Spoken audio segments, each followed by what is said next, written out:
Hi, everyone. Welcome to the Super Feeler podcast. My name is Lori, and today I'm joined by the whole crew. We've got Shane, Heather, Dave, Kat, and Shannon all here from all over the world, 3 different continents, 4 different countries. It's an exciting group we've got. And I think everybody's here partially probably because this topic is one of the most interesting, perhaps. We are going to be talking about what's called affective instability, which is essentially rapid and intense shifts in mood, and what people call disproportionate to the situation, which we'll probably get into that concept in a second here. So just a quick Google, key aspects of affective instability.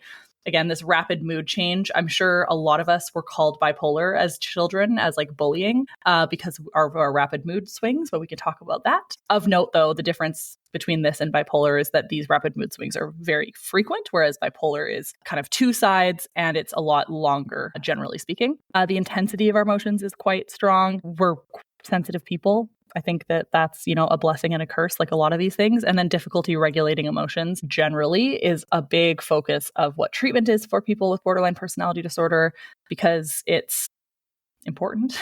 And a lot of the stuff in our life, at least for me, I find that almost all of my problems come to this intense emotions issue and this challenge with emotion regulation. And it kind of contributes to all of the other symptoms. So I'll leave it at that and kind of open the floor to see if anybody wants to start us off. Anyone feeling particularly like they want to hit the ground running with affective instability, mood swings? I'll just say my eye bags today are brought to you by affective instability. You look gorgeous. I don't know what you're talking about. Oh my God, it's been a roller coaster. It's probably what time of day is it also? Oh, it's 6 a.m. It's totally I mean, fine. That's on us. This is a ridiculous time to be awake and on camera. I need emotional Botox. Dave, I think you were about to say something? Yeah, so I mean, I guess one thing I would throw out to the group, just listening to what you just said, Lori, is, at least in my experience, because I was thinking about this before we came on, and just thinking about, mood swings, and I don't know much about bipolar at all, but, stereotypically, I think of it as the swing is between sort of euphoric, manic energy and just extreme depression. And at least in my experience, the swings were never between good and bad. It was sort of between neutral and bad. I never felt euphoric. I never felt sort of the swing into happiness or being in the moment. It was there were times that I was treading water and then times that I was drowning. And I'm just curious what people's experience was there in terms of what was the other side of the pendulum from the anger sort of side, or the really upset anger sort of side of the pendulum. That's fascinating. I'm just going to add to what I thought you were going to say, and I shouldn't be thinking ahead. That is not good active listening. But what I thought you were going to say is that it's not just between good and bad, it's all of the emotions, which you actually didn't say. But I think that for me is more relevant of it's not just happy, sad. It's happy, sad, angry, jealous, devastated, frustrated, blah, blah, blah. And it just bounces between all of these things instead of just one or two. I think for me, I don't know, it's really hard for me because I've been kind of relatively well managed in my borderline for such a long time. And I have so many skills to help with emotion regulation that it's hard for me to think back to what it was like in the worst of it. But I do think, it was a lot of bad emotions.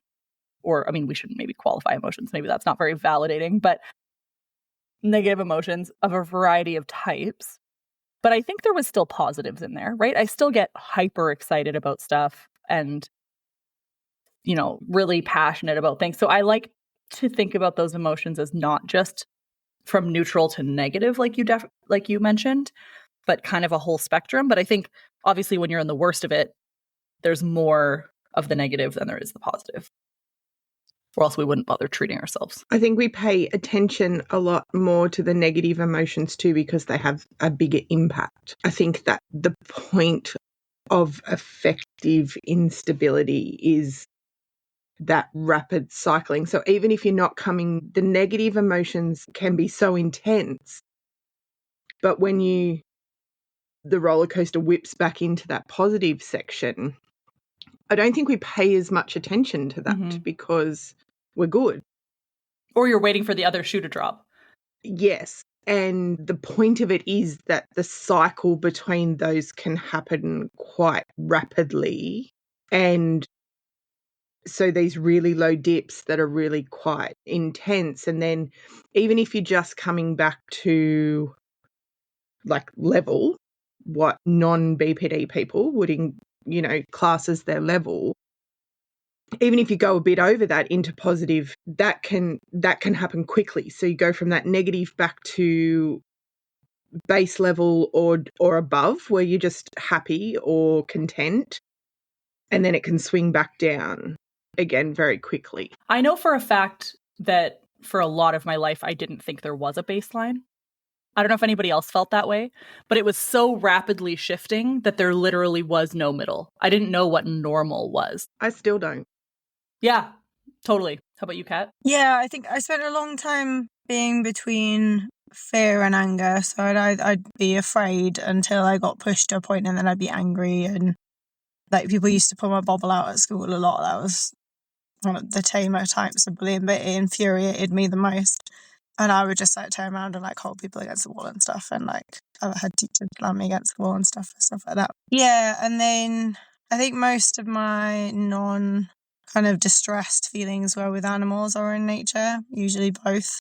But I grew up kind of in a house in the middle of nowhere, so I could leave and be among the nature quite a lot. So I was kind of in my own world and would be playing and stuff like that, and that would feel, I guess, comfortable. And then kind of, a few things would be exciting, but there would always be that fear as well, because quite often if I got excited about something, then it wouldn't happen, or I'd be told I was stupid to like it or something like that. So,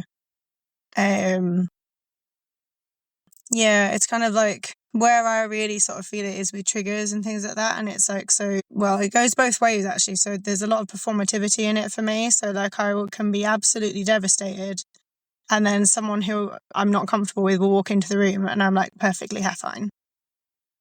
Yeah. And that is not really in my control at all. Yeah. And then the opposite can happen as well. So like someone will say something and I will be like instantly like suicidally distressed. Yeah. The part about like having somebody that you're not comfortable with enter the room and then you're totally fine is so fascinating, because my mom used to talk about that a lot. So I could be absolutely, completely losing my shit, trying to jump out of cars, like all sorts of things. And then somebody would call, like on speakerphone or whatever, and I would be fine.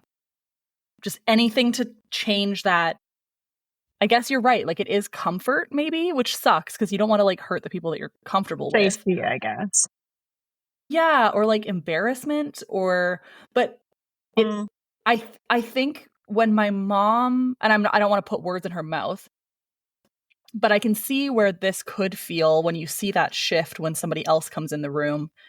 Or a great example, the police came to take me out of my house when I had lost my shit. This was like 11 years ago or whatever. And I was losing my shit. I found out the police were called. I walked up the street. The police blocked off the street and were like, my mom was like chasing after me, pointing, going like, that's her, that's her, that's her. And the police came up to me and I was like, hey, how's it going? Yeah. And they were like, are you Lori? And I was like, yeah, what's up? And I can see where it might feel, they were very confused. It was actually kind of funny. I can see where that might to other people feel like it's that we're faking it.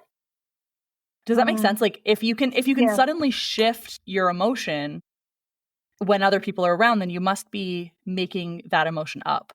But it isn't that. And I can't explain why it is so easy to shift when other people are around, but it's not intentional, at least for me.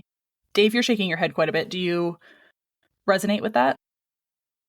Yeah, that I'd never really thought about that, but I mean that's really interesting. It's almost like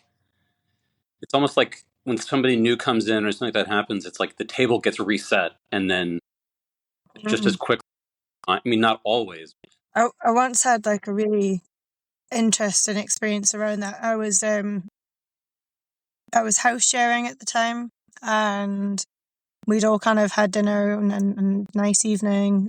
They'd gone to bed, and I was just sat sobbing, like sobbing. And one of them came down to go to the loo. Just like switched off, had a lovely conversation. They went into the toilet. I started sobbing again. Same thing on their way out. Nice conversation. What left? They had no idea.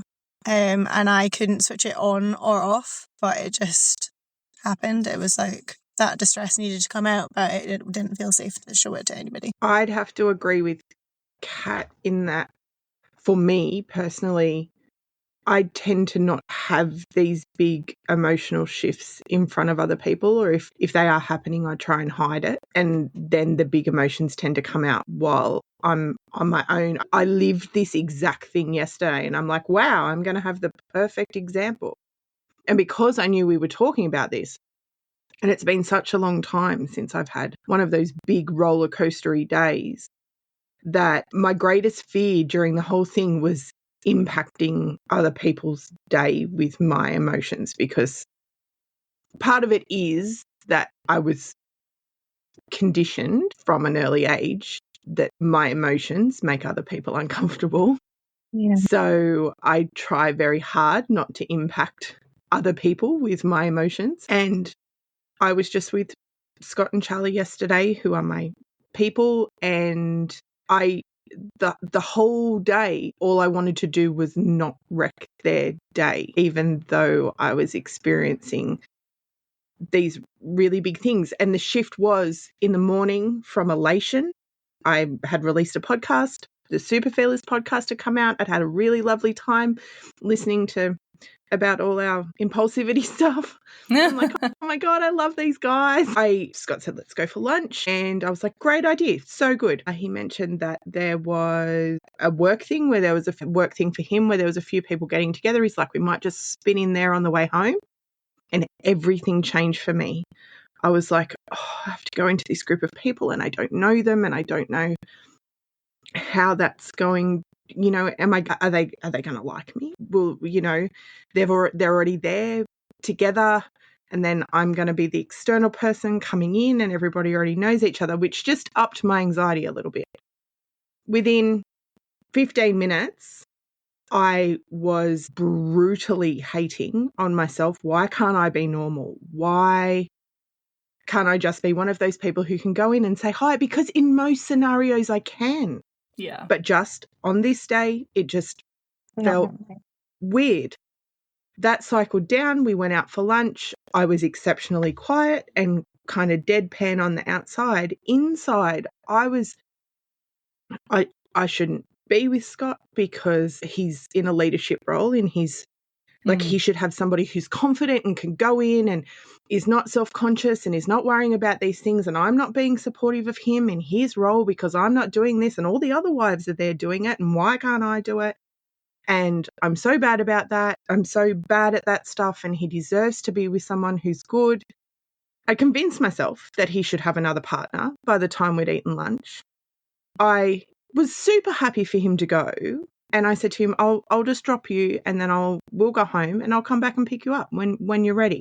He kind of said, yep, okay, but because I couldn't talk about it, it was my feelings and they were big. And if I told him my feelings, I might wreck his day, which is not ever how he has treated me, not once. If I had just said, I feel a little bit uncomfortable about this, is it okay if I just drop you off and come home because I'm not sure how I'm going to handle it today?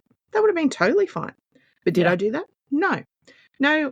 Instead, I went with that spiral, dropped him off, took Charlie mentioned when he broke his arm sometime at lunch, and I couldn't remember taking him to get a cast.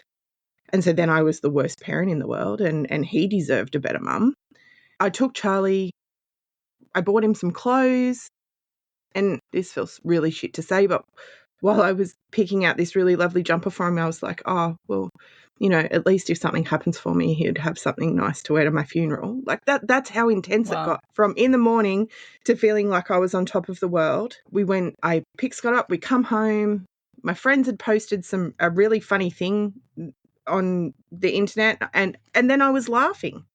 After literally thinking about my own funeral, I was laughing when I got home. We watched Happy Gilmore. We had a lovely time. And then Scott said, do you want to talk about this stuff?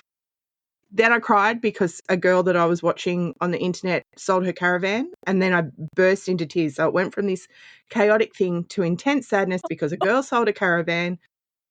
But that's where the vulnerability, like I kind of let go, and then the vulnerability was there, and then Scott was able to coax out of me, what's going on for you? He identifies it and he goes, this is just BPD. This isn't you. This is BPD. And this is the part that you can't control. You do so good with all of the other things. Yeah. And just some days this is what's going to be here. And that was really lovely. We had a nice time, watched the movie. I took some PRN medication before I went to bed so I could sleep, because I knew as soon as I got into bed, I'd just ruminate about all of it. And went off to sleep, and I woke up today and I'm completely fine. And that is the roller coaster. Yeah. Like a one-day roller coaster. One-day roller coaster. And they're not frequent, and I don't know whether it's the same for you guys. Like, this might happen once every 6 months, or I might be having a real bad time and, I might get a few regularly. But this is where, when you say you're in recovery, and a lot of the time I do so great, but this is the stuff that I can't control. Yeah. I think for me, they happen more than every 6 months, but they used to happen all day, every day. I like to say they're like fewer and further between now and less intense, but they still happen. For me, right now, I mean, I'm pretty much every other day having a day like that. Maybe every few days. It used to be every day, though, Yeah. So that's a win. Progress. Yeah. What do they look like for you? Honestly, it's funny hearing Shannon mention this at the end. TikTok actually gets me. My FYP sometimes will just have me bursting into tears. Is that For You page? Hysterical. Yeah, For You page. Sorry, I'm old. No, it's okay. That's okay. Yeah, so there's like sometimes where I have to like mitigate like my scrolling, just because like having that rapid of a mood swing in just a matter of minutes is like really jarring. Exhausting. Not a great start to your day, But, I think also one trigger for me is my grandma as well. Actually, her and I kind of had a little confrontation just before this podcast. So that's why I was so quiet at the beginning, because like I was just trying to ground myself and like get into the podcast, right? Yeah. I think that's all I have to say about it right now. Are they usually triggered by like interpersonal things? I mean, you said the TikTok as well, but that's kind of still like personal focus. Right. Yeah, I would say interpersonal things for sure. Mm-hmm. Yeah. But only with certain people. Like right now, it's really weird. Like my partner right now, which I think Lori, I mentioned to you, she's had conversations with her therapist and things about also having BPD. So it's kind of interesting in the sense that, I don't know, she doesn't trigger me at all. Like our communication is so well, like, so it's only with certain people. And I would say particularly like my family sets me off like no other. Yeah. Yeah, I find the same thing. There's certain people in my life where I have a much harder time regulating my emotions around, and it's usually family or others that I'm really close with. And what's so funny is that there's also situations where I'm so good at regulating my emotions around other people. Like I used to run I ran a complaints department for a health authority when the vaccine mandate came out. I assure you, I have been yelled at. I had a lady tell me she was going to cut her clit off, which is a threat and a half. I never heard that in my entire... I was like, I literally think my reaction was, please don't do that. That sounds horrible. Truly, that is a threat that you'll never forget. Not my clit, her clit. Like what anyways. So did she go that, or was there like a lower level first? No, I think that was like her starting start.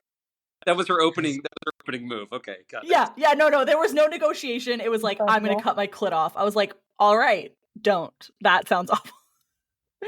So like, I have heard I worked retail, I worked at McDonald's, like I've worked with so many people and like in front facing jobs where you get treated like shit. And like sometimes I'm the best person to handle those situations because I can just like take it and then be like, that person, like that was a ridiculous situation.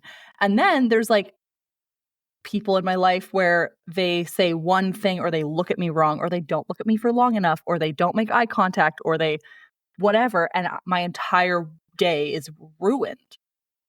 And it's so funny because, well, it's not funny. It's actually incredibly frustrating because I don't know what it is about these people other than these people are particularly triggering to my emotional dysregulation. And I think if I knew why they were so triggering to my emotion dysregulation, I would have a much easier time navigating it or preventing it. My gut instinct is that it's the attachment stuff. It must be. That's what I think it is. It has to be something like that, or just like in like the trauma within the relationship at some point, or like the stakes of the relationship. It's so bizarre, but there are people where I will not only be incredibly emotionally volatile in the interaction with them, but also the days leading up to their interaction with them and the days following the interaction with them. And so the intensity of the impact of certain people through no fault of their own, they're not doing this to me. It's my own emotions, is so frustrating. And it makes me feel less in recovery than I am, if that makes sense. So whenever I have to see these people, I go, oh my God, I am crazy. I am unable to manage my emotions. I don't have the skills, blah, blah, blah. And it's so situational now that that's not a fair statement to myself, but that's still what comes up in my head. Heather, what does this look like for you? Yeah, so I'm really similar still to what Shane was saying. It's still for me like all the time. It used to be every day that I would have just like the huge shifts that really affected my day and everyone else's. And it's still probably every other day, every few days, definitely at least once a week, I'm having stuff like this happen. I think getting sober has had a lot to do with it because I'm dealing with all of my big emotions, navigating that stuff. And there's just a lot coming up and a lot that's triggering that I've never dealt with. The thing that you guys were originally talking about too, for me, being able to I do the same thing. If someone I don't know is suddenly around, I will just stop, like go inside myself and not want them to see me crying or yelling or whatever I was doing. And I think that's a vulnerability thing for me. Somewhat different, like Shannon was saying, for her, it's like not wanting to ruin their day or like affect them. And I find for me, it's like, I don't want them to see me. I don't want them to know that I'm a vulnerable person or like think I'm weak. We're not weak. We're strong as hell, but I don't want to be perceived as someone who can be easily provoked. I think that really makes me be able to, like, if I'm having an extremely emotional day, I won't go to work because I just won't let anyone see me like that. I do that more often than like for physical pain, I'll just go to work. But if I'm like in distress or feeling like my mood's rapidly shifting, I just can't do it in front of people. Not that I want to, but it's something that just happens automatically. Like what Kat was saying, like there's no control over it. I don't think about stopping. It just happens, sucks in. And then once they're back away, I'm right back into releasing it. And I don't have a lot of things that I don't do that. I feel like it could be running late really triggers me. If I'm feeling rushed, I will start acting so angry. I get really angry in the mornings. Like I'll wake up and be fine. And then one wrong thing happens in my house, like an animal or child has done something. And then it doesn't really affect their morning, but I'm having a bad day now. It's all bad. And I'm pissed and like everything sucks. And like, it just, maybe an hour or two later, I'm having the most normal day ever at work. And those shifts are just really so rapid. Or I find that if I have a really bad argument with like my husband, someone I'm very close to, and will like unfortunately show all of my symptoms too, I will be able to come back from it so much more quickly than him sometimes. Not if I've split, it's different. But if I just have like shifted my mood and like I'll cry it out or like go clean a bunch of stuff really hard. And then I'm trying to be his friend again and he's hurt and there's been damage done. And I'm like, what's the deal? Like to me, and then we're both so stunned by how the other one feels it. It's really hard to navigate. That's such a good point. I think that is so confusing for the neurotypical non-BPD person because I can be, I'm gonna leave you. I hate everything about my life. I'm gonna kill myself. I'm gonna do whatever. And then I see a funny meme and suddenly I'm fine and let's go for dinner. Yeah, and it's the poor people. I mean, not the poor people around us. We're great people, but I can't imagine how confusing that shock must be to see this rapidness of shifting that they don't experience, right? If you're grieving about something, you're going to be grieving about it for a long time. Whereas, if we're grieving about something, we might be grieving about it and then living our best life and then super angry and all in an hour. And that would be a very weird process for people to experience around us. When we first talked about doing this symptom, the first thing that came to my mind about like when you think about super rapid shifting, I hate you, don't leave me. I experience that so often, like just like that, where I'll be so angry. I'm just going to use my husband for an example again. I'll be Your poor husband's probably like, Heather, pick a different person. Get mad at someone else, please. But it's as much as that sucks, it's because he's my safe place. Mm-hmm.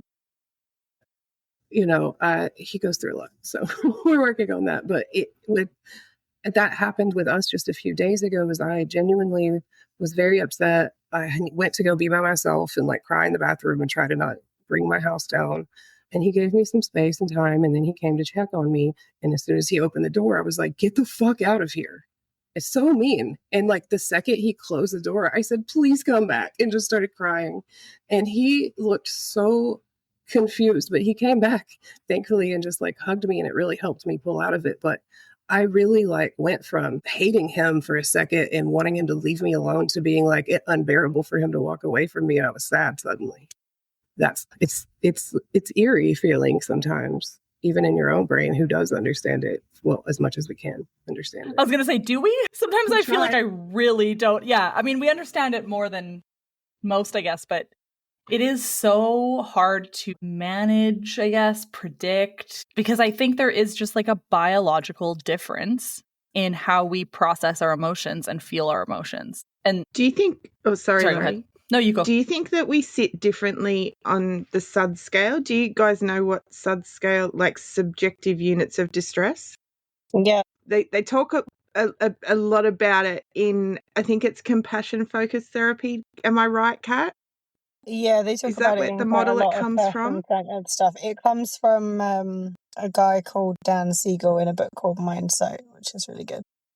Yeah, so I think they use that in exposure therapy too, because you have to be within a certain now, because window of tolerance and everything just kind of sits under all of that. And I often wonder if our window of tolerance looks very different to, say, a neurotypical non-BPD person. I think. Sorry, can either Shannon or Kat, can either of you explain just what subjective units of distress is, just in case people are listening and don't have the context? Yep. So it's basically a scale. Some people use 1 to 10. Some people use 1 to 100. With, let's go 1 to 10, with 10 being like the most distress you could possibly feel. Death of a child, death of a loved one, catastrophic life event, normal day. And 1 being just base level calm. And then the distress levels then sit between 1 and 10. And they would say that most people would meet their boiling point or their breaking point somewhere around 8. Whereas people with trauma, specifically childhood sexual trauma, BPD, complex PTSD, their boiling point will sit at different levels of that scale, is the way that I've heard it described. So what would be somebody's breaking point? Say someone calling into the complaint centre and saying they're going to cut their body parts off. That might be someone's tipping point and go, I can't handle this, and that's where they lose their ability to cope because they're outside of their window of tolerance. Whereas for a BPD person, it might be being asked to just go to a casual Sunday afternoon drinks with some people that you don't know. That could be the tipping point. And so I wonder if you guys feel the same as I do, like that we definitely sit differently on that scale to I don't like using the term normal, but to other people. So just to clarify, because I don't use subjective units of distress often in my life, like I know of the concept, but it's just not something I really use. So what you're saying is like, if let's say it's a scale of 1 to 10, the average person, their tipping point is an 8, ours would be like a 5. Is that what you're saying? Yeah, or it could be a 7, or it could be different for every single person. I'm only looking at it because I've done a lot of work in that schema therapy stuff with window of tolerance. Yeah. And then once you're outside of that window of tolerance, then trying to reparent yourself and address those maladaptive coping mechanisms. I always try and chase it back to the thing. And given my example of yesterday, it was that my emotions wreck other people's experience or their capacity to be happy.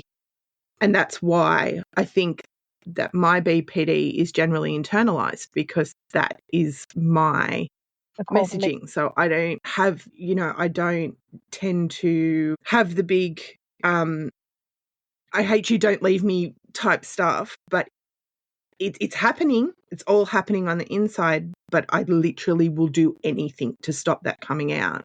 But that shows up differently for every single person. I think that's when you can kind of trace it back and see what the trigger was or whatever the thing was that kind of started that event or that level of distress. It's sometimes helpful to control it in the future. I don't know. I was wondering where it sits for you guys. I use SUDS quite a lot, usually in terms of, like through the day, I'll check where I am sitting. And then, like you say, if I'm above kind of a 4, then I'll be working to bring that back down. But I think there's 2 kind of semi-modifications that I really like. One is to take it from 10 to -10. So then you have that ability to differentiate between internalized and externalized. So like 10 would be rage, crying, and then -10 would be like depressed, flop, kind of freeze, kind of stuff. Like dissociation? Yeah, exactly. So I find that really kind of helpful. And then also if you combine it with the stress bucket idea, so like where you're kind of normal, I hate normal as well, but like your ideal might be working with a bucket, but you're actually working with a shot glass. And so you're going to overflow earlier than other people. But yeah, if you do like a graph of your day, we used to do it in like seminars where you'd have like your day and you'd have like you get up and you're like feeling a bit down, and then you go and take your dogs out and you feel like nice, pass through the Dalai Lama line, which is what I like to call 0. And then, you go up and you're like, you're happy, you see your friends, and then like you see your mother-in-law or whatever, and it goes down, you go down again. And then you draw that graph and then you put that line across at 7 or 8. And you're like, so there's maybe 1 or 2 points of that of your day when you're out of your window of tolerance. And then you bring that line down to like 4 or 3 or 2 or 1 even, because quite often when you start doing that sort of work, you're working between kind of 1 and -1. And then that's all of your day. That's your whole day out of your window of tolerance. And then that's why everything is so intense. The other part I wondered about is we often talk about struggling with, mindfulness and meditation and relaxation and being able to switch our brains off. And I've heard it mentioned about that paradoxical flip when you come back down to a level of calmness. And I wouldn't say this is true for me all the time, but at certain times when I'm not okay, it would happen.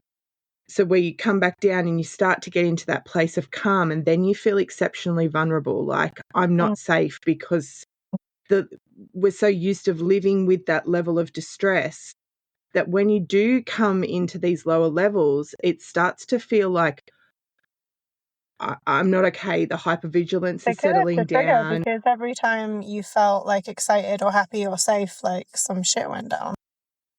Yeah. Yeah, and that can cause the flip back up to the higher levels of distress. So it's a hard one for me to get my head around, but it seems to ring true. Every time I kind of look into it, I go, oh yeah, there's a lot in this stuff for me. I really like that idea, Kat, of mapping it out throughout your day and then figuring out where your line is. I remember when I was a little kid, I was probably like 10, and I was brought to a bunch of psychiatrist appointments, and they did I was 10. I don't know if it was in that detail or that's what they were trying to figure out, but they were trying to determine whether or not I had bipolar. And I think for them, they were trying to figure out, between, let's say you have a 24-hour period, am I high? I think it was 2-week period, to be fair. Am I high all morning and then low for the next day? Or am I high, low, high, low, high, low, high, low?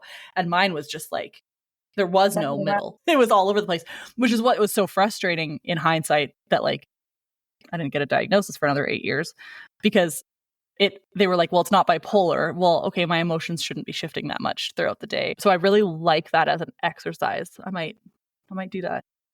I'll send you the slides. Yeah, if you could, that would be amazing. I can even post them with the episode too. Yeah, that'd be so cool. Heather. I kind of have mine here if you want to get into it. Ooh, yeah, let's do it. But it's okay. So it's what my therapist and I have gotten through so far is finding my window, and it's the 10. And I have so far only done like where I physically feel, like how it's physically for me, what I notice in my body, and kind of found that my window, like it's done at 7, 8. I'm really interested for those of you that have it internally from like the 0 to -10, what that looks like. So this is kind of like what the 1 to 10 looks like for me, Shannon, and everyone. But I feel like this is kind of what you were asking. So I'll start with 1 for me is bored. 2 is chill and pleasant, just kind of hanging out.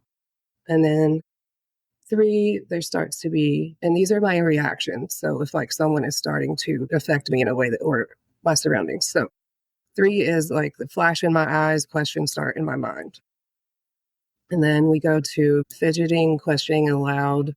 A ball forms in my chest and I become defensive. 5, the ball grows, expands. I get a defensive tone and typically raised voice. 6, buckets. Fire spreads through chest, eyes narrow, seems spacey. So it's also what other people might notice in me. 7, throat closes, ball, because the ball's expanded that far. It's like an anxiety ball. If you guys aren't sure what I'm talking about. Get closer to target, threatening body language, heart racing, potential split. 8, for sure split. Start standing up if I was previously sitting, run away or start thinking to run away, cause a scene, threat, leave, say mean things. 9 is crying, yelling, throwing objects. No effective communication, running away. 10 is insides trying to leave, want to pull my skin off, crying, or hitting. And also that was really vulnerable for me to share. So anything Thanks over for 7 that. is That's like beautiful. you have to write it out because you can't stop it. Yeah. I used to call 7 like my fuck, I need to go to the loo or I'm going to shout at somebody. The best skill. I thank you so much for sharing that, Heather. That is super vulnerable and also really helpful because I'm sure there's people listening to this like myself who have never done that before. And you made it so clear, not only what you experience physically and emotionally, but also what other people might observe, which I think is a really helpful thing to share with people. Like, have you shared this with your husband? Yeah, so I've shared it with my husband and my therapist and now everyone. Yeah, now the whole world. I do see the intention behind sharing it being really good, though. I think maybe I could share it with more close people in my life, like my siblings and my very close friends. Because just to say, like, hey, I'm at a 7. Right. Well, then it's done. Right. Yeah. Maybe they could leave me alone if it's like I'm out the window. There's nothing you can say to me that's going to help. But it's nice. I learned, my therapist was telling me that, the point of this is to find where I can still come back from it. Yeah. And know that like it's not too late. If I'm like at 5 or 6, I maybe still can come back. And so that's been very helpful. What could be cool too is if you had that written down, you could also potentially put at various levels of that scale what skills you might be able to use. Because some of the skills, at least in my life, that I could use at a 4 are sure as hell not going to do anything at a 9. And so to not try and beat yourself up over why is, I don't know, holding an ice cube not working right now when I want to kill someone. It might be nice to not feel like you're failing with your skills, and also to have that reminder of when you're at a certain point of like, this can, if I'm at a 4, this can either keep me at a 4 or move me to a 3. And these are a specific skill I want to use, like Kat said, with go to the bathroom and just hide for a bit, which is the stop skill, essentially.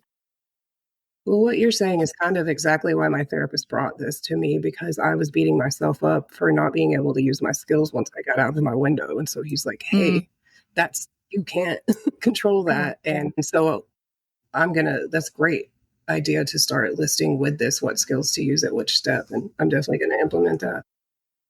Mm-hmm. I think thinking maybe we should all carry one in our wallet. So when we get to those levels, we can just hand it to people and say, sorry, this is what's going on. I can't explain it to you, but there, I'll be Please okay read later. this pamphlet. Yeah.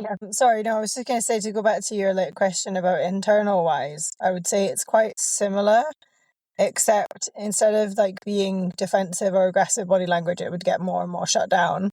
But then when it gets to that kind of 8, 9, 10, it's similar kind of feelings, like wanting to self-harm, wanting to die, all of that kind of stuff. For me, anyway. It totally makes sense, the negative scale. I love that because, yeah, my arms and legs aren't moving. Would be a great example of probably like a 6 for me or a 7. Yeah. Shannon, go ahead. Do you think that this is where a lot of the stigma comes from? Do you think it's this symptom? Yeah. 100%. I did some research basically because I wanted to find out why it was called affective instability. I just don't feel like those two words should go together. And I remember telling you guys about how my psychiatrist, when I got diagnosed, said, don't Google it. Yeah. I found all of the reasons why you don't Google this while I was looking. Just recently? Last couple of days. Oh, God, I'm sorry for you. There is some wild stuff out there. A lot of, I'm sorry, guys, straight white men talking about how hard their lives are because they seem to be attracted to women with BPD and how you should just run because they're crazy and you can't help them and they will destroy your life and leave you with significant trauma. And there's no acknowledgement of their behavior. No. I was just editing an episode the other day, and I don't know what order these are going to come out in yet, but if the episode with Molly has already come out, we talk about this a lot. And the people online that are like, all of my ex-girlfriends are borderline. Well, you might want to process that because that's probably a you being a douchebag problem and making people lose their minds, as opposed to all of your ex-girlfriends have borderline and they ruined your life. It's so common. Yeah. And the minute anybody says my ex has borderline, I start shutting down. And then every once in a while, I'll have a really good conversation with someone where they're like, my ex had borderline and I learned a lot about DBT and I really tried to support her and blah, blah, blah. And like, I hope she's doing well. And I'm like, oh God. But most of the conversations don't go that way. I did notice a lot of these people who were talking about the trauma that had been caused in their life by people with BPD were reading definitions from a book or a piece of paper that was in front of them. It didn't look like they really understood much about it from a personal perspective. Yeah, I think that's my first real delve into some of the stuff that's online and how cruel it is, and the comment sections. Whoa.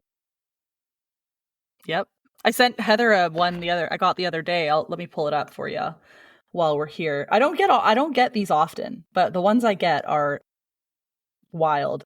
So somebody commented on something, and I don't try and censor my pages because I think censoring media is part of the problem we're in right now, and like siloing.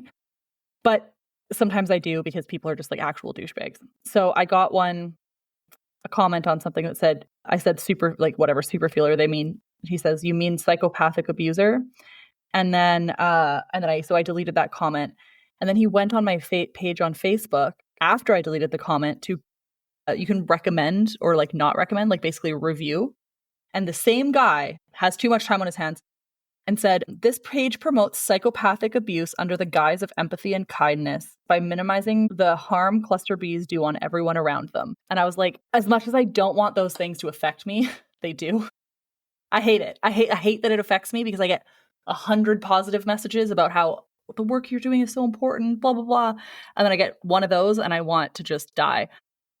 But then I got to share this because Garrett Schmezer is looking for employment help in Ontario and Windsor. And so I sent this to my team at work because we do a lot of stigma reduction work. And I just said, in case anybody was wondering if BPD stigma is still here.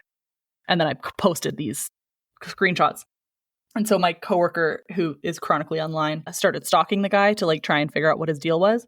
And then he just sends back from March 23rd, Garnett, I think is his name, what posted an employment help for Windsor, Essex County, Ontario, Canada, looking for gallons of horse cum. Anyone know where I can find it?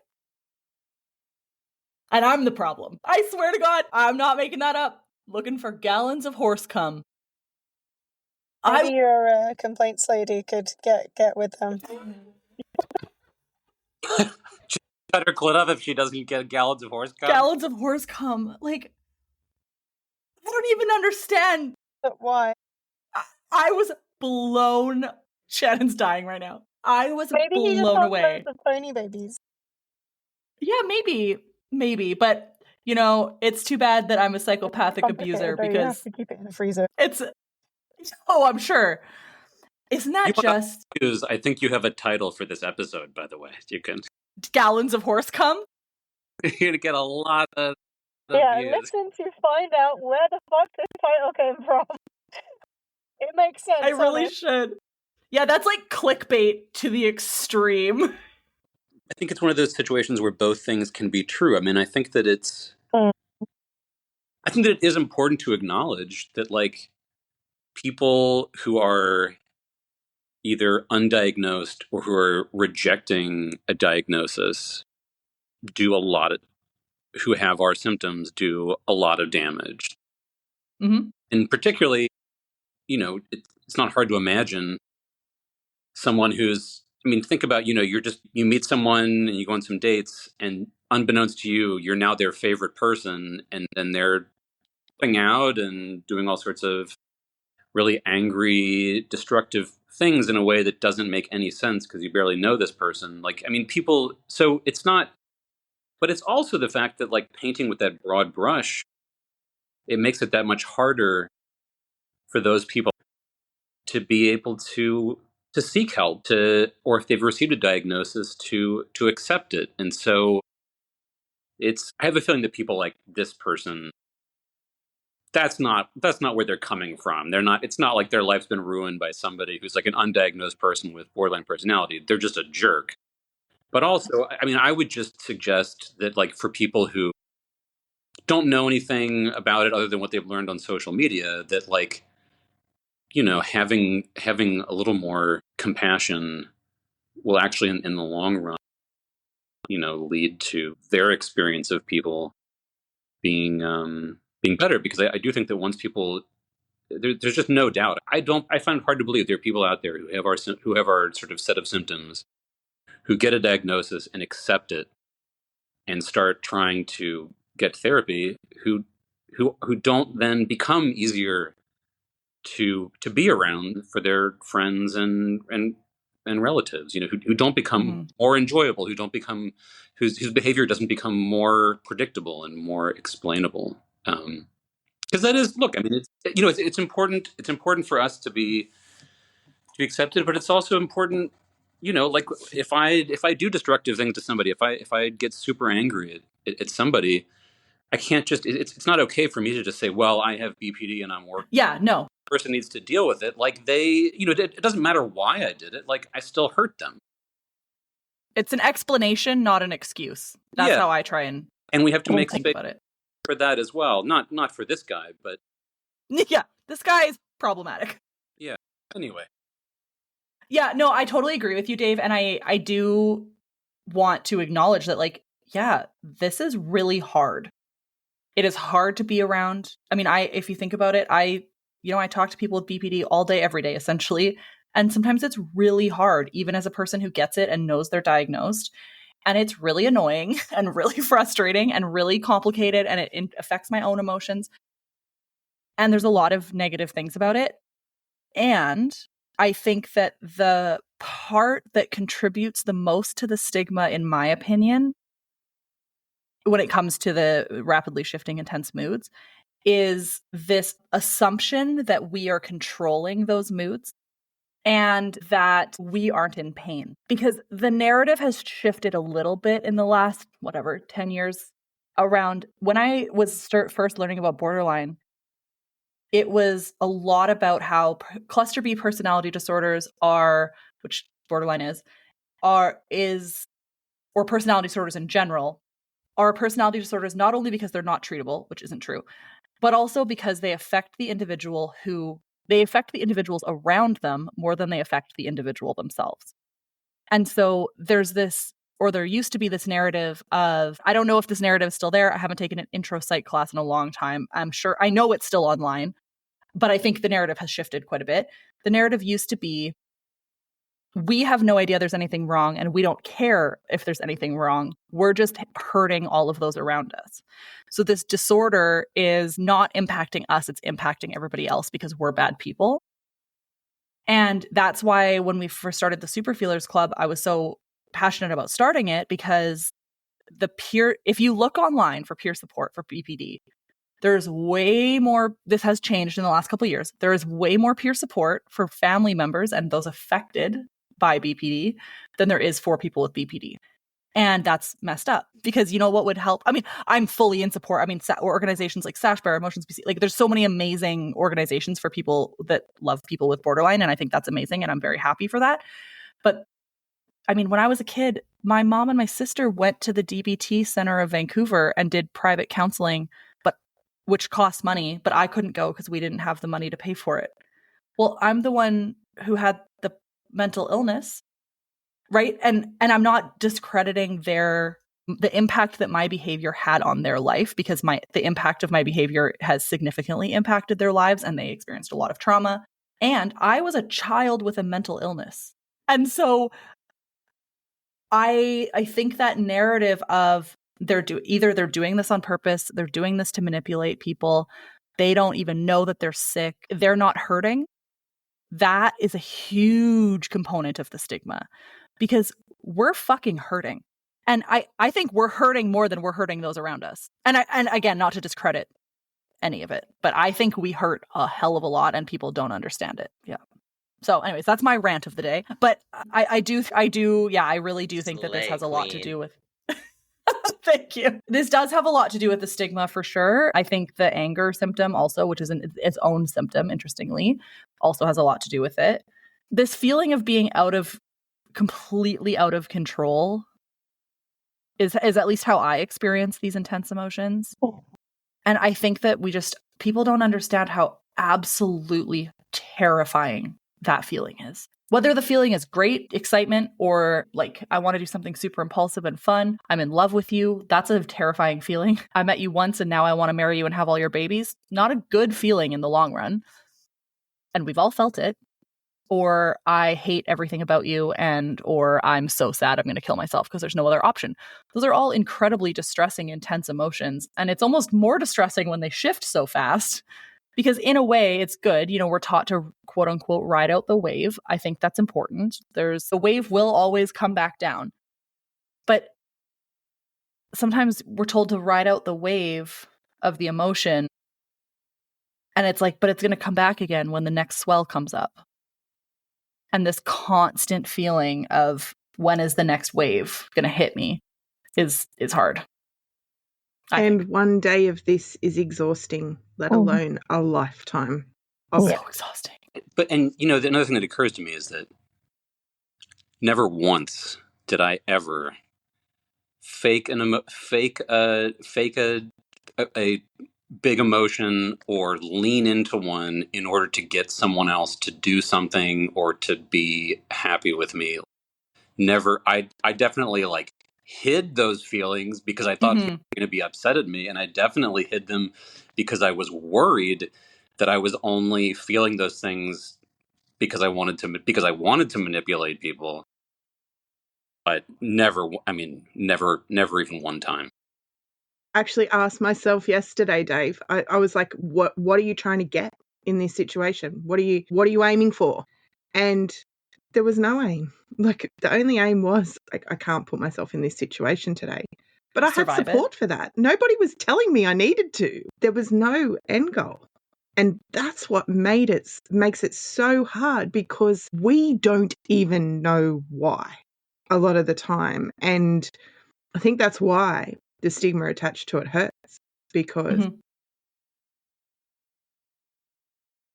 geez, if we knew if and I'm not saying that people don't use big emotions to manipulate situations, but as someone who will literally go to the end of the earth to hide them from somebody else, I really struggle with that messaging being out there, because I would prefer to die than manipulate or hurt somebody else. And if I don't understand what the intention is, how the hell can I use that to my advantage to get something or control someone or hurt a particular person? I really struggle with that part of it. When you're talking about the stigma there, like, I have been on the receiving end of exactly that, when unfortunately one of the only times I've like fallen apart in front of people that I didn't trust. And it was actually two therapists, and they said to me, none of this is genuine. And I was like sobbing and trying to leave the room. And they're like, none of this is genuine. All of this, you're just trying to manipulate us. You're just trying to control us by falling apart, which obviously made me fall apart more. And then, just that feeling of being, like you say, right up in that intense space where you can't change it. And it's like, as soon as I get out of this situation, I'm just going to die. And yet not being able to even have that space to try and explain how I couldn't have anyway, but like to try and explain, or to sort of say why what they were concluding was wrong. And then it was like, well, are you suicidal? I was like, well, yeah. And then that was, well, why you're using that to make us now stay and do a safety plan with you. And yeah, it was a vibe I never want to experience again. Yeah, it's so common, especially I think in like treatment settings too, where there's also this narrative right around like, we're going to hospitals to try and get attention, and we're using our intense emotions to get attention. It's like, we're not using our intense emotions for anything. We're just living through this ridiculously intense emotion. Yeah, and we're trying to survive. Like, that's not the same thing. We can't win, because if we look for help, we're being manipulative, and if we end our lives, we're being selfish. I think the way that we win this battle against stigma is this. We're all here talking about this openly and showing that we have insight, and none of us are yelling at each other or like losing our minds right now. Like, we're having a conversation about intense emotions from people who have been diagnosed with borderline personality disorder at various points of recovery and treatment. And we're actively breaking stigma down by having this conversation openly, so that providers that are listening to this go, they do have insight into their own emotions. I didn't realize that. Or people that are listening to this and go, oh, weird, there's like people on here who are happily married and have relationships and are happy being single and all of these things. And we're not trying to poke holes in people's condoms and get knocked up so they stay, right? That's not a thing we're doing. Dave's poking holes in condoms so he can get pregnant. Yeah, well, that's good to know. I mean, you do what you got to do, Dave. I don't know what to tell you. I love it. Okay, as we were talking, I have a couple questions before we ask the kind of normal closing questions, because I was curious about this as it came up. So we talked about how we can't necessarily explain why we're having these intense emotions, but can people tell when these intense shifts are going to happen? Sometimes. Okay, what does that look like? I notice things. So for me, like my 5, 6, I start getting. What's 5, 6? Sorry. Sorry, suds. So between my 1 and 10. Oh, sorry. Duh. Sorry. Yeah. Yeah. Back to that. That thing we talked about for like 45 minutes. Yeah. No, like I'll start noticing little things like that I used to have a lot in my 20s. Like I won't walk on cracks, or everything has to be organized, or I have to start checking things a lot more. And for me, that's my sort of sign that I'm kind of expressing my anxiety in a way. And then so that I tend to listen to that and sort of go for a walk or something and bring it back down. Mm-hmm. And then I guess when it's kind of, I think for me it's hard because it kind of, it like you say, it pings around. So like I'll just be driving and I'll be fine. And then I'll think about driving in front of a lorry or something. And I'm like, why? Not me. don't I wanna think do lorry that. means like big truck. Yes, sorry. Yeah. That's not a word we use in Canada, and I don't think the States, No, but I I think do that's know just it me. because people have made that joke before to me. Sorry. Yeah, a truck. That's okay. And then, but then quite often I'll just be like, well, I don't want to do that though. And then it'll ping back down. But it can be that intense and like some just random stuff. So yes and no. I think it depends how, we used to call it like a bungee. That goes back to like the more traumatic the trigger, the stronger the bungee is. Mm. So you can get dragged out of that window pretty fast, depending on what it is. Makes sense. Shane, what about you? Can you tell when these shifts are going to happen? I would say like predict, I would say like the likelihood of it. I go off of like spoons. I don't know if y'all are familiar with the Right. spoon theory. Yeah. Can you just So describe when it I'm again up, for people who don't know?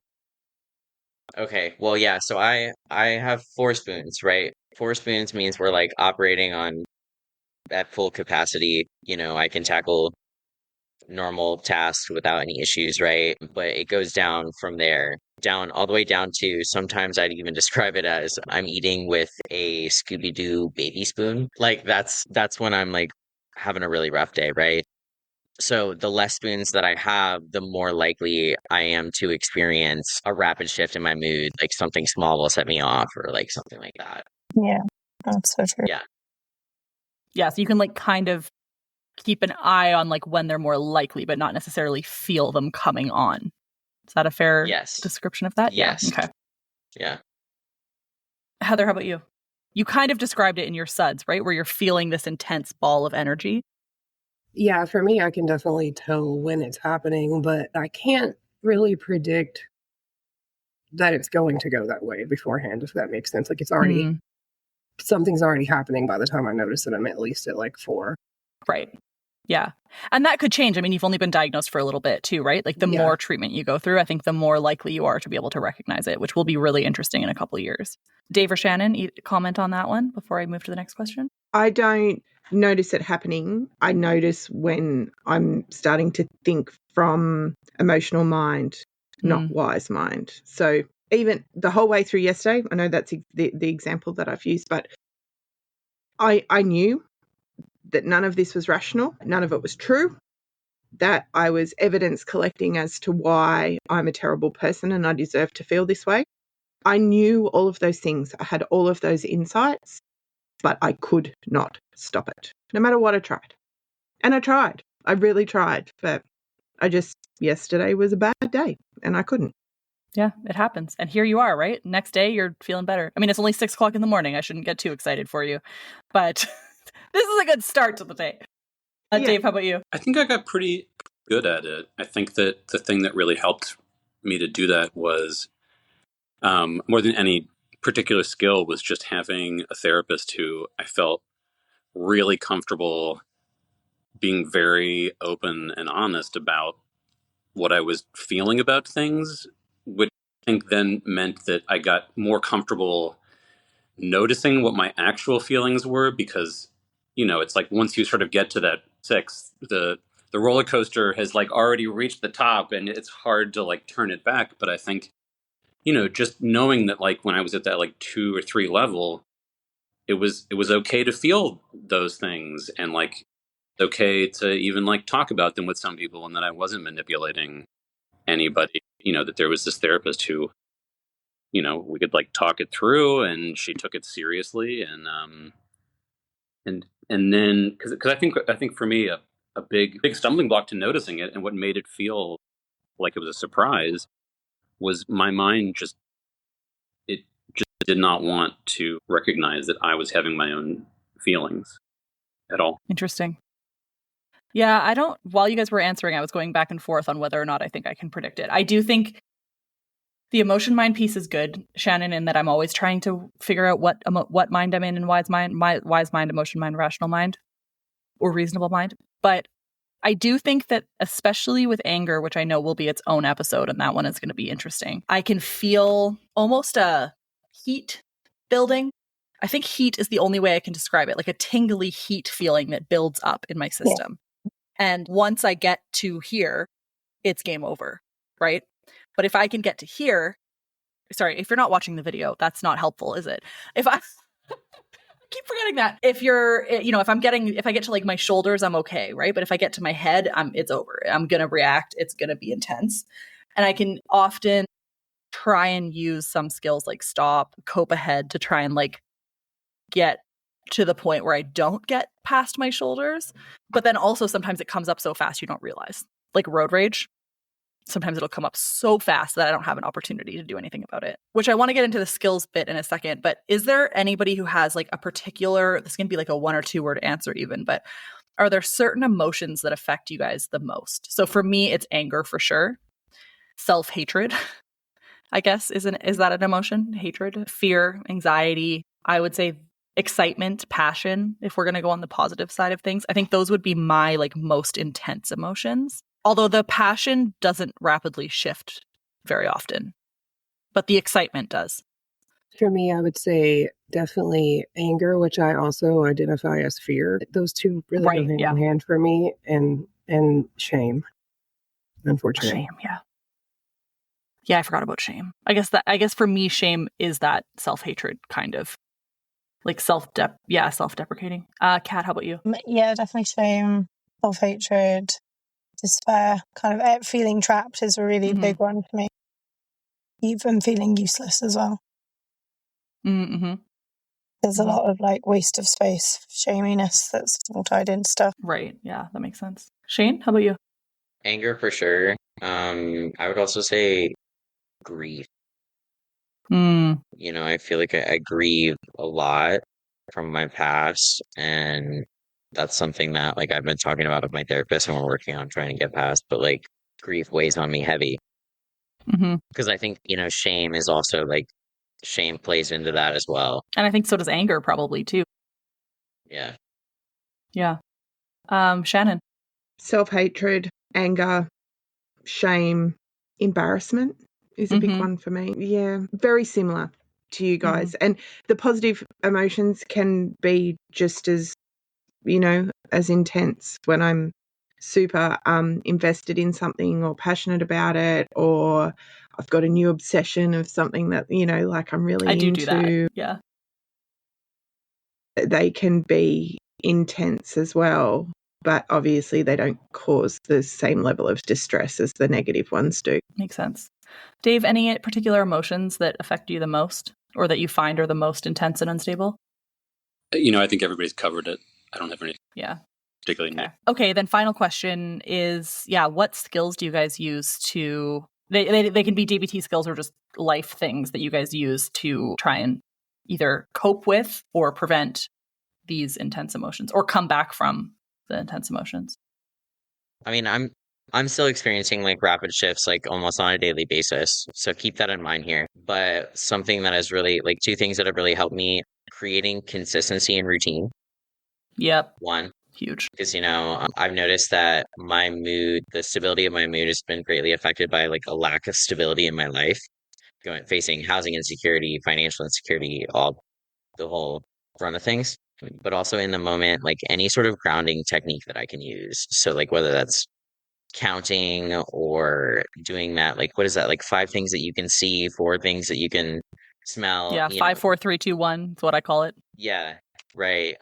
Breathing techniques. So those are my two. Those are great. Yeah. The routine thing is huge for me too. It's for me, the routine thing is kind of like a preventative thing, because I think my emotions are like, okay, I'm comfortable with this process now. And then it's also the routine helps with things like the please skill, right? Taking care of my physical health, my mental health, my food, water, whatever. Yeah, Shannon, how about you? Okay, mine is definitely checking the facts. That's when I'm in there, that's the thing that I go back to all the time.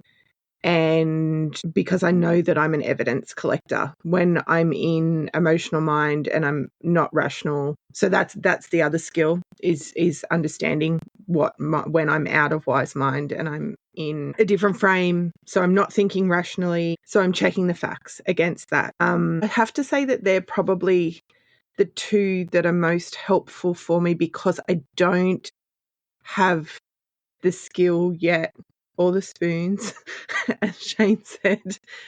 When I'm in that space, I often don't have the spoons to be able to just dip into my pocket and go, here's my toolbox. What can I use out of this? Mm-hmm.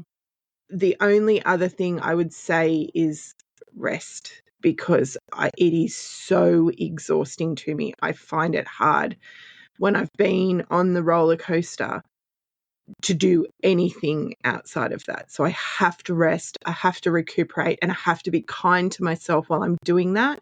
Because generally, when I've had that negative self-hatred, self-loathing, this is all your fault, why can't you control this? Why can't you just be normal? I will be very unkind to myself when I do take that rest and you're lazy, so I have to really work hard on that internal dialogue and changing that and giving myself permission to self-care even when I don't feel like it.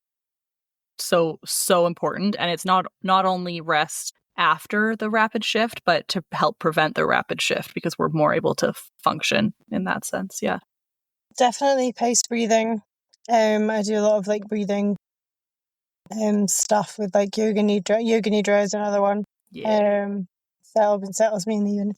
But then just paced breathing through the day, checking the facts as well. Walking, and I've literally got a wicker basket with my meds in. It's adorable. And then it also has I bought a big bouncy ball in it that I can throw and catch against the wall because that like really brings you into the present.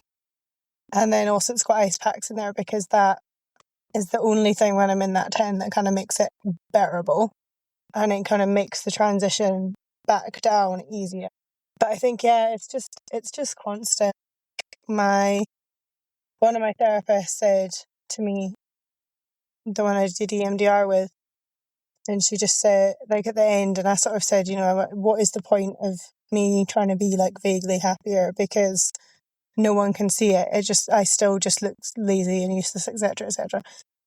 And she just looked at me and she said, "You are managing it every second of every day," and I see that, and like that was just amazing. I think about that a lot, and just being reminded of the fact that it's not just something that's going on in my head that is completely unknowable is somehow helpful. So I have that written on my wall in my kitchen. Awesome. Like, remember that time she said that.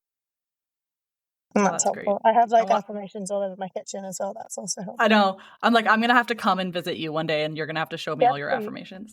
Like, well, I will take you to Abbotsford, Scotland. Perfect. Excellent. I love it. Dave and Heather, I haven't gone to you, either of you yet, right? Now I'm getting confused. How about Dave, you go first?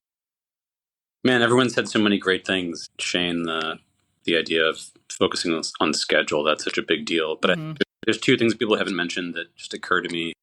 And they're sort of funny to pair together. But the first one is just really being very mindful and generally avoiding alcohol and drugs.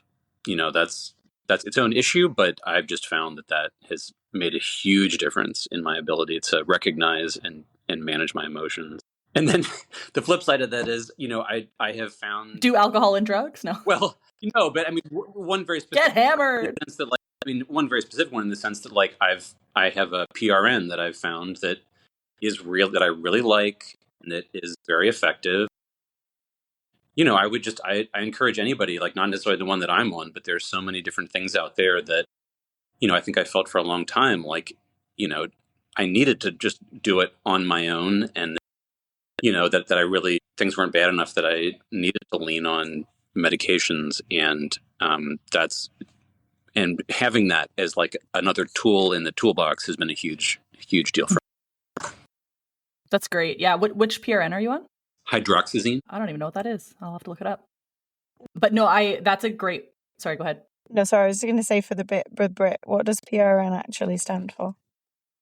It's like Latin, but it means like take as needed. I can't remember what it actually stands for, but like a Ativan, that kind of thing. Like it's not a pill you take every day. It's just a pill when you need it. Yeah. It's Latin. I don't know what it means. Those are great, Dave. Heather, how about you? So as far as like preventing getting out of my window in the first place, I try to stay on top of the police skill. And that's made a huge difference in how frequently I overreact, for lack of a better word. Once it's already happening, I kind of mostly just use grounding techniques is the only thing I can think of when I'm just in it. I like to use, I have like a pain stemming toy, fidget toy. I know people who are listening can't see it, but it's like, it's spiky, but it's made of plastic, or actually I think it's 3D printed, but you can squeeze it really hard, but it can't cut you, but you can make, you can choose how much it hurts you or not. And you can like roll it on your leg or arm. That really helps me just like calm down. I also have a couple of like funny fidget toys. Like I'm going to show you guys, but everyone can't see, but I have like a desk boxing thing. So I could just That's amazing. I'm finding things that I'm allowed to hit and do. And I think I've showed this before on the podcast, but it's my slamming door. It's another thing. No, you have not showed that. I'm obsessed. What on earth? These are incredible. I don't know. I got this at Dave & Buster's. It was like I was on a forum, aging myself in the early 2000s, and one of the people on the forum could code the emojis. So we had emojis of like hitting yourself in the face with a flying pan and like banging your head against the wall and stuff like that. It was amazing. So cathartic. That's so funny. Yeah, I love it. Those are great. And Heather, I want those. So please, for the love of God, I need to find a Dave & Buster's. Dave & Buster's? Yeah. And I don't know. I got the boxing one as a gift. Someone just got it for me because I like to hit stuff or whatever. But the thing I've been using recently, my therapist just taught me to do it. And he actually convinced me to do it in office, which is very wild and vulnerable of me and very trusting of him, apparently. But are you guys familiar with the mammalian dive reflex? It's like, so this area of your face, basically, if you like put it it under cold water and hold your breath for at least 30 seconds, it's not going to fix your emotions, but it will physically calm your body down and your heart rate. And so it kind of brings me a few, like at least one, maybe two steps back in my window. I was getting upset in therapy one day and he talked me into doing it in the sink bathroom with like ice water.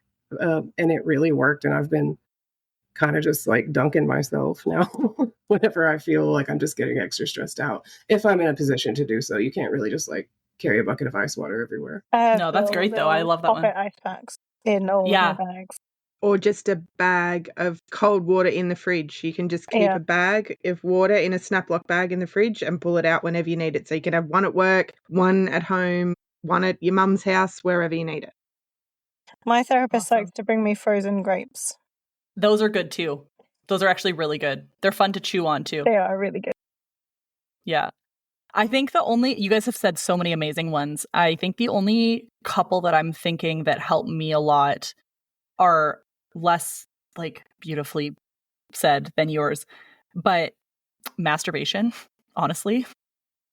If I am in a bad mood, sad mood, angry mood, any mood, have a cold, it just helps me snap out of it or like give me a break for a hot minute. It honestly helps so much. And also, if you guys are listening to this episode and have not listened to the episodes I did with Erin of when I was in treatment and I got caught masturbating by the nurse, I highly recommend listening to that because it is very entertaining and so embarrassing. Dave, have you not listened to it? It's so embarrassing.